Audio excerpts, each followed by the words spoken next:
Hello, everybody. Welcome to our Pro Rig segment. Our guest today is a 25-year tour career, 5 major tour wins, 59 top 10s, 59 top 10s, 16 Bassmaster Classic appearances. He's won over $2.7 million in his career. Welcome to the show, Dean Rojas. Thanks for being with us. Thank you, Keith, for having me on the show today. Dean has agreed to give us a tour of his tow rig and boat. It's one of the features that I look forward to seeing with each episode. And so, Dean, go ahead, take it away. Tell us about your tow vehicle and why you chose that. Well, a tow vehicle, I got to walk up to the front up here now because I thought you were going to start with the boat, but that's okay. I start off with an F-250. It's kind of like the truck of choice, if you will, amongst a lot of the pros. The 3/4 ton, 4 doors. It's got a lot of capacity and can hold a lot of my tackle. Because as you know, fishing both tours, I have to be able to house a lot of this stuff. So the rig, once it leaves, it doesn't come back until the end of the season. So I've got to be able to have everything I need in here. All of my tools for 10, 15 events, however long it is. And so for me, towing the boat over the years, I had a Ford Raptor for about 4 years, and that worked out really good. It looked really cool. I had it all dressed up, for when I had Gander Mountain as my corporate sponsor. It showed up really well in all of the events and in-store promotions that I would do throughout the year and stuff. So, but for me, it's comforting. To travel in a 3/4 ton truck all the way through, across the United States, in and around all the small towns and everything. So it's got plenty of power. It gets me exactly what I want. And, it's got a lot of capacity back here to hold all my stuff for the whole year. Hey, let me stop you right there, Dean, because one of the things that amazes me about this particular segment that we do, and we've done several of them now, is I can't get over the garages you guys have. Would you mind showing us around that garage for a second? It blows my mind. That garage is full of stuff. What do you got on the wall back there? You got some rods? Yeah, well, so all of us, and myself included, when I was broke and had nothing, you always wanted something where you could house everything under one roof. And so we built this house about a little over a year and a half ago, and it's big enough to house my truck and boat. And then all my tackle as well. So this is the main hall right here, but it's got plenty of room, and I have all my rods, and then I have my cabinets here for storage purposes, so stuff that I can get to the boat and the truck as quickly as possible. And it's got all my hats, stuff that I need for sponsor stuff, and always have to have fresh hats, as you know, Keith. And good on the water, and just stuff, just odds and ends stuff down there. Stuff that you would, you kind of need out on the tour and everything. And it's easy to get to everything right here when the truck's right here. So I just, I unload here and I go back over there and just, but it's great to have all this stuff near the truck and boat. Cause I'm always like, I'm real anal when it comes to my prep time, and I want to make sure that I have everything that I need, everything's to be 100%. So for me, organization is key. I hate this, not knowing where stuff's at. It just drives me nuts. I need to know where everything's at. So, going down here, these are all my rods. I set them up on the rack so where I can look at them. I can look at the sizes right here at eye level. I don't have to look down on the floor to look at them. So for me, everything is at eye level. It's easy to see everything, and it just goes on and on. And I have them all labeled, for different, actions and so forth. So and these are cheap little Berkeley deals. But the foam ones, these soft foams are the best ones that you could use because they're soft, they're pliable, and the hard rubber ones, they don't work really well. These seem to be the best ones are the cheap ones. These are like, I don't know, $14, for each one. So I've got, of course, everybody says, oh, there's a lot of rods, but these are my tools, and each rod has its own action, and I have to have multiples of them because they break. Like, I don't care what rod it is, they're going to break out there when you use them every day, like we do at the pace of fishing that we do here on the tour. So you got to have extra stuff. So this is just some extra rods that I have, different actions and so forth. All my stuff is duck fishing. And I've been with them now for the last 5 years. And Boyd takes real good care of me on all that. Again, all the different actions and so forth. We're getting real close because the boat's right here, but sorry about that. But, and so basically it's just, for me, I know if this is a 7.4 heavy, this is what I need. I go over here and get the rods that I need. And then, you know, here's 7.3 medium heavy, some more 7.3 medium heavy, 7.2s, you know, and then we get into my frogging stuff, which is my 7.0 medium heavy and stuff like that. So, but above all that, I have my, I don't know if you can see that. That is my Suzuki Banner. So when I came aboard in Suzuki 3 years ago, they hadn't won a title event. They haven't, you know, they didn't win. They haven't won a Bass event or an MLF Bass Pro Tour event. So last year at Smith Lake, I won the event and I gave them their very first victory. So as you can see, a lot of that is in Japanese. This banner was put up at the factory at Suzuki in Japan. And then when it was presented to me, you know, as a gift to say thank you for, you know, giving them the first big tour win ever. So they're a great company, great engine. I mean, I ran another brand for a long time, but that thing right there, that is the real deal. And I'm really happy and really super excited to be, you know, with them and everything that they have to offer, because it's a great company and so forth. So, but I don't know, just, you know, you got to have a sink and your washer and dryer here. So, but I have my sink here to clean all my stuff with. And then my propellers, it's a little low right now. It was a little rough on the Bass Pro Tour this year for propellers for me. You're always trying to find out those great areas. So I'm a little low. It's the end of the season as well. So you don't have, you know, I don't have the inventory because you know, I'm hard on propellers. As you know, I'm always trying to find those great frogging areas, and that's always the case. So I live by this motto right here: the failure is not an option. That is one of my driving forces in competitive bass fishing and in life. You know, it's just, you have goals and you should be able to reach them. You know, and that's just me. You know, that's the way I do things. But yeah, it's cool. I mean, it's nice to have everything right here. But you know, getting into the boat itself. I don't know if are you ready to talk about the boat, Keith? I mean, Yeah, I really am. I really appreciate that. You know, it just occurred to me that we do this segment, and I get to see inside some crazy garages, and I appreciate you taking the time to do that. Let's talk about the boat. yeah. So this is a brand new boat for us. In fact, when I came aboard was a Blazer 3 years ago. One of their main goals was to come out with a 21-footer. So that's something that we worked on for the last 2 years, and we introduced it this year, and it is the Blazer 650 Pro Tour. And this is a 21-foot boat, and it is a joy to drive, and it handles the water just fabulously. I drove it all year this year on tour. And it's a big boat, you know, but it's laid out fisherman friendly, and that's the whole key of it all is being able to do my job, you know, at the highest professional level. So really nice. It's not real fancy.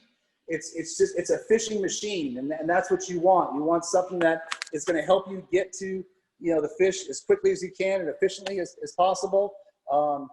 You know, this is the console itself. It's pretty simple. Like I said, I got my Lowrance 16 up there, which it fits that to where I can run 3 different screens at one time, and I can look at my power pole charge. I can look at my battery system on how that's running, and then all of my components for the Lowrance and stuff. So it keeps me going straight and going where I need to go. So the seats itself, the way it's laid out, it's really nice. It's a very, very comfortable boat to fish out of. Again, very simple in the fact that there's not a whole lot of fluff to it, but it's got the right fluff in the right places in the sense of, you know, fishability, and that's exactly what you need. So, but starting at the back here, you know, you got to run the 250 SS. That is the Suzuki of choice for me on the tour. This is their shiny black version of it.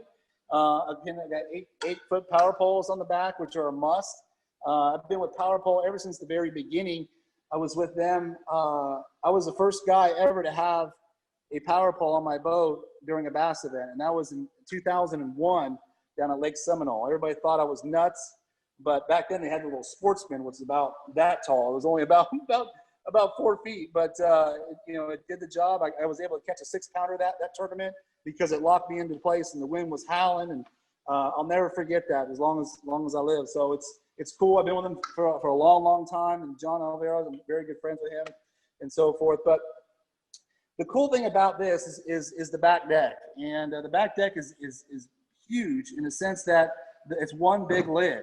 So when it comes up, you know, you have easy access to work on anything that you need to down there. Now, so you can see I have my Lithium Pros in there. I have 3 batteries. This is buckshot, and there's a story behind buckshot. I'll tell you here in a second. But the batteries itself, that's one big 36 volt, that big one right there. And then I've got a 12 here that runs my electronics, my 16 Lowrance, and my 12 up front. And then this battery here runs my Suzuki outboard. So this one here on the far right is the one that just runs my Suzuki. So I don't share power. I think these are in parallel, which works well for my power pole charge that charges the batteries as I'm running and shares power throughout the whole system. So the 36 volt is sharing power with all of these. So none of these batteries will ever go dead. And so that is the cool thing about the charge system and how it's all laid out and how it all works out to where we don't have those days anymore where we're stranded because we don't have any more power, where I can by a flip of the switch on my phone, I can move power to my trolling motor battery, to my cranking battery, or to my graph battery and have full power to last me the rest of the day. So, but I'm gonna put Buckshot in. Buckshot is he's pretty well known. He's been traveling with me since 2001.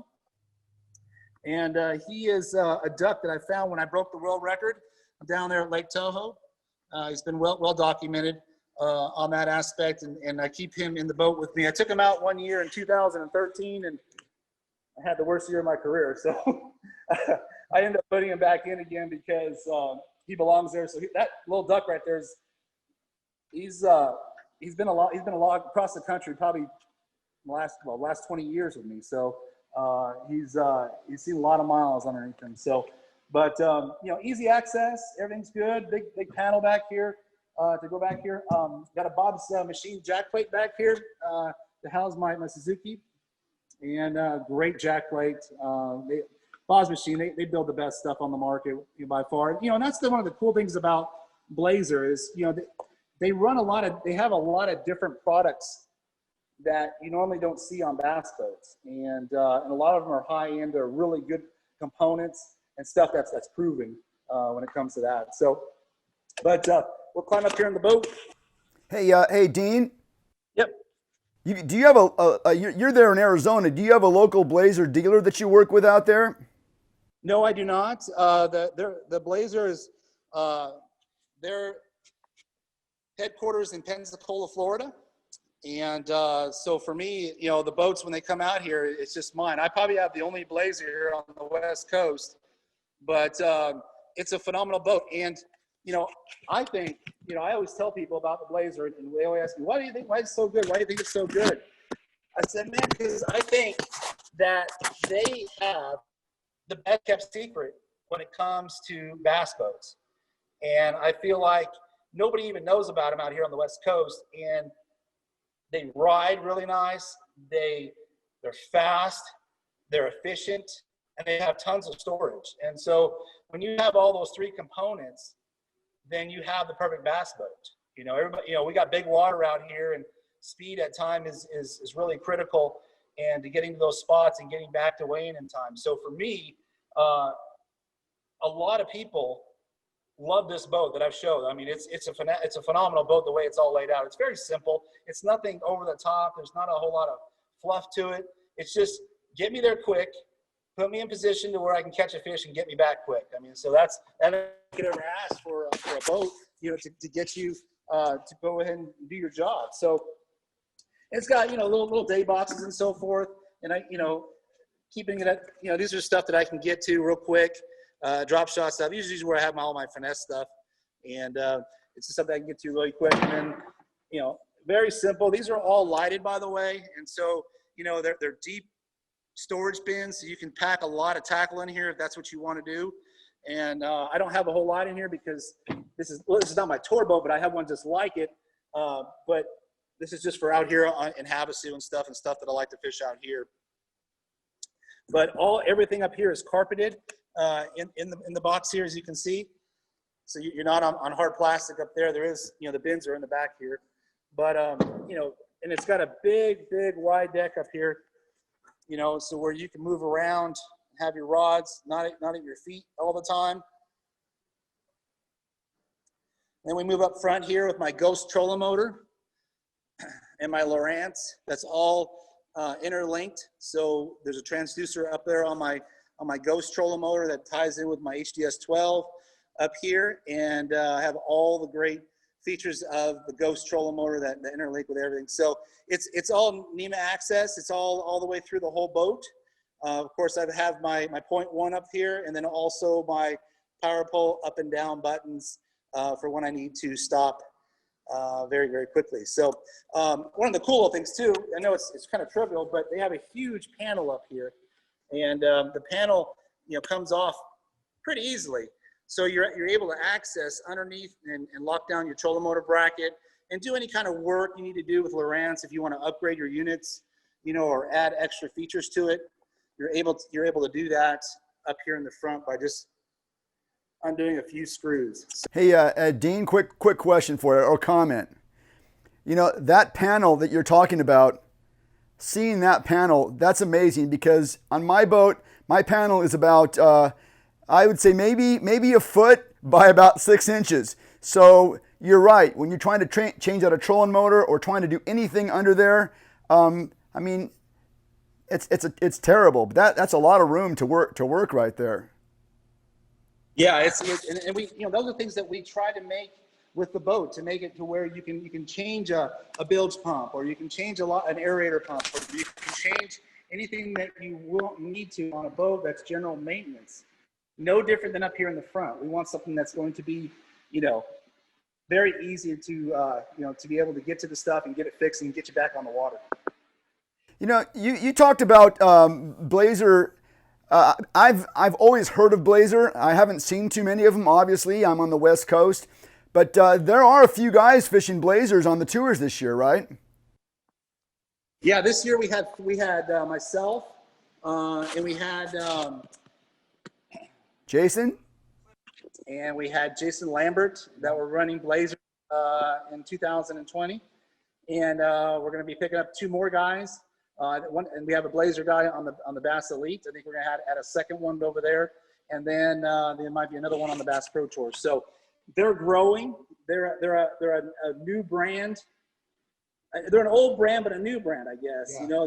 They've really embraced the coming out and supporting the guys on tour, and they're realizing how important it is to be in the bass boat market. They do build a lot of bay boats and offshore stuff, but for the most part, the owner is a bass guy. So that's where it all came from. And now a little bit about the Suzuki. Now, I always thought that Suzuki should be a company that would come along and get into the bass industry. And in recent years, well, obviously, I think, you've kind of led the charge with that. There's a couple of other guys that are running them. But what do you see as the advantage of a Suzuki over any other outboards? Well, just to back up, I came on a Suzuki 3 years ago, and they're over in Brea, California, which is, it's only 3.5 hours from my house here in Havasu. It's down the street from me. It's close, their headquarters. So Brandon Card is the one who introduced, got them involved in professional bass fishing at this level on the elites. And so, I always kept an eye on for him. And then some situations arose, and I was able to meet with them and put a great program together for getting on their program.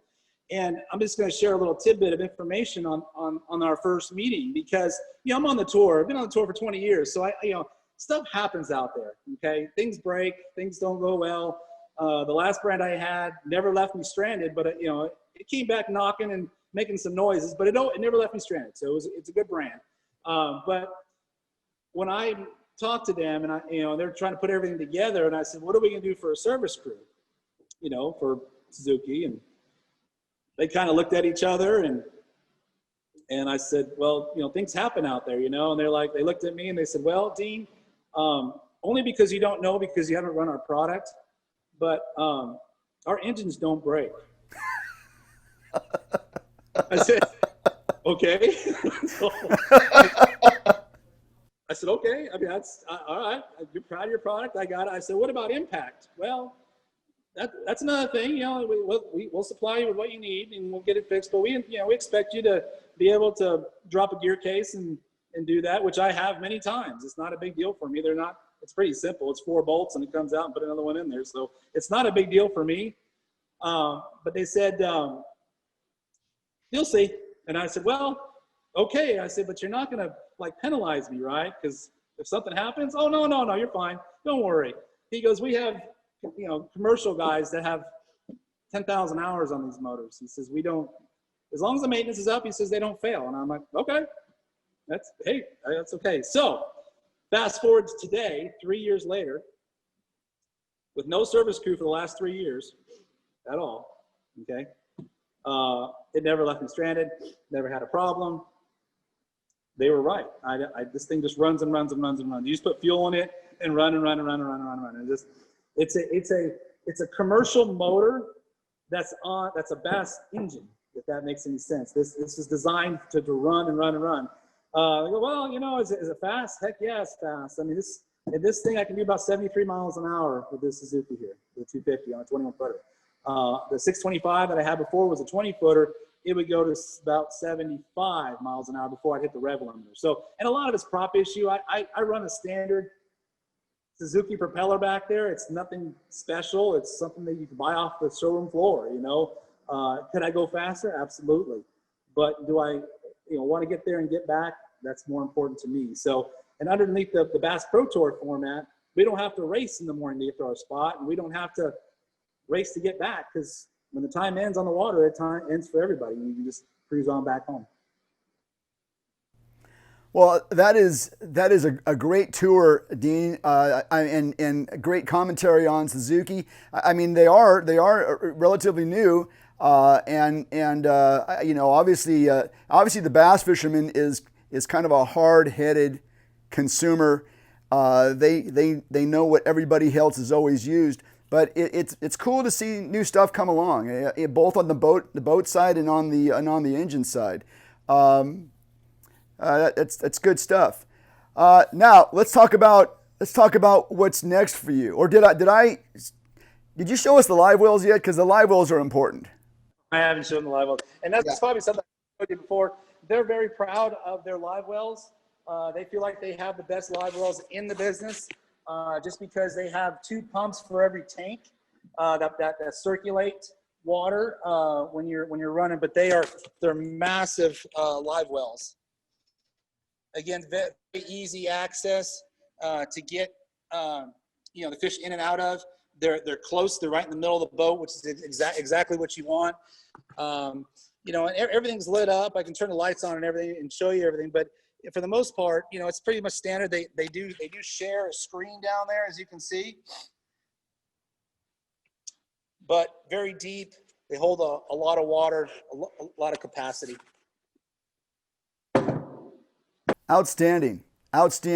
Well, that's I love this kind of stuff. I love looking at what guys have in their boats and what they're doing. And I also now have to admit that I love looking in people's garages too. I'm not sure what that says about me, but it's pretty cool. What I wanted to ask, a couple things. First of all, what tours are you fishing next year? And are you done for this year yet now? Yeah, I'm done right now for this year. I finished up last week. I was in Texas for a MLF Cup event that will air on the Outdoor Channel in the spring. So you want to watch that one. That was a very good event for me and for some other guys as well. A lot of fun. And for me now, I'm finished.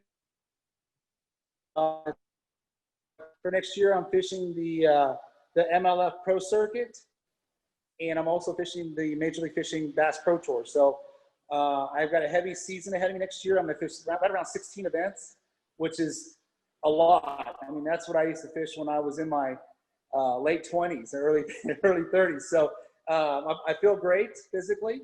I'm ready to go. My sponsors are great. Everything's rolling. The frog sales are good. Everything's good. And so, for me, I enjoy fishing, for 5 fish, and I also like doing the MLF format. So both of them, I enjoy fishing immensely, and I don't want to stop learning. So for me, the more I can spend time out there, the more I learn, the better I feel like I get with that. So for me, it's, I want to fish right now. And usually this time of year, I'm like, man, I don't even want to look at a fishing rod, but I am like chomping at the bit right now to get going. And it could be the boat too, because I love it. And I had a heavy hand in designing her. It took us a little over a year to build her. So for me, I really love fishing in this boat. It just makes me feel great, and just feels like I can do pretty much whatever I want, on the water and stuff like that. But yeah, but it's cool, I am going to show you one little treat, and I was debating whether to do this or not, but this is my fishing room. But oh yeah, you got to. So that's my world record catch right there. That's the 45 pounds 2 ounces. Oh man! The mount. You post that on social media? Huh? You posted that on social media? It's been on there a few times. I celebrate the day. January 17th, 2001 is when I broke the record. There's my my belt that I got for that one. Hey, Dean, I remember that because I interviewed you the next week about that. It's going to be 20 years, Keith. I know it. Our kids, well, it's amazing. My kids are grown up now. So those were the official wave slips up there. Let me see if I can get right there. Remember, we had to sign the papers back then. I don't know if you read that. Did you have to take a polygraph in that event? I know a lot of guys do. I'm sorry? Did you have to take a polygraph in that? I know a lot of guys do. No, back then I don't think we had polygraphs. That was 2001. Well, they had cameras on you too, though, right? Yeah, but that stuff. I mean, that stuff doesn't happen. I mean, that was one day right there. I mean, that was a magical day. So for me, it was, it was awesome. I had a great time. So, anyways, that's that. And then I got my frogs as well on the wall here. So those are my all different colors: the spit shad, the popping frog, and all different variations of it stuff. But cool stuff, though. Cool stuff. Now, how often do you get to fish Havasu? I like to fish as much as I possibly can. I was out earlier this week, and I was going to go out this morning, but some things had come up, and I didn't want to miss this important podcast. So, okay. Before I go with my good friend out here. So, but I like to fish as much as I can. I still, with this boat and this electronics that I have now, it's really untapping a lot of stuff that I never knew about. And I feel like it's a brand new lake now that I'm fishing. So for me, it's like starting all over again, and I love it. Okay, hey, so Dean, give us one more look around this room. I think you got some bigger trophies on the other side of the wall there. What do you got? Oh, well, I wasn't going to, well, okay.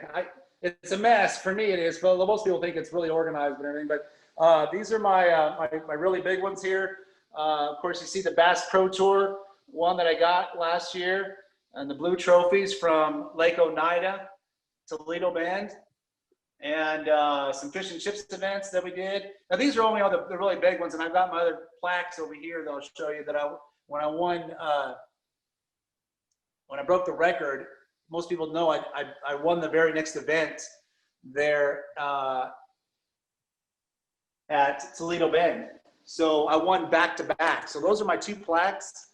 But those are the 2 plaques right there. From this one right here is my Florida one, and then this one here is my Toledo Bend one, and those were back to back top 150 events. So those are my 2 first titles, and then what you saw over here are the rest of my big titles that I have with that. And then I've got another 100-pound belt down here that came at Santee Cooper, but that's the other one. It was kind of a cool thing that they did. Okay, that's the Toho one.